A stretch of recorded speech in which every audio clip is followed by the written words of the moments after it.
نتحداك تسافر الجزائر على تران وتعمل زوز أعمال خيرية. لا يا ولدي مستحيل على تران، أنا قلت لكم مستحيل.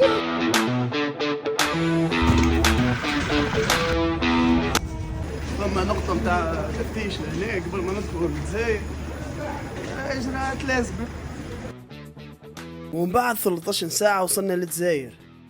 12 سؤال يا مدام سؤال. 13 ساعة.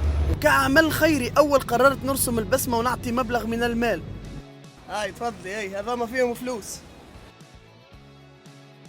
تفضل هذا ماصو فيه فلوس لك انت. هذا ربي يستركم ان شاء الله. عايش خويا.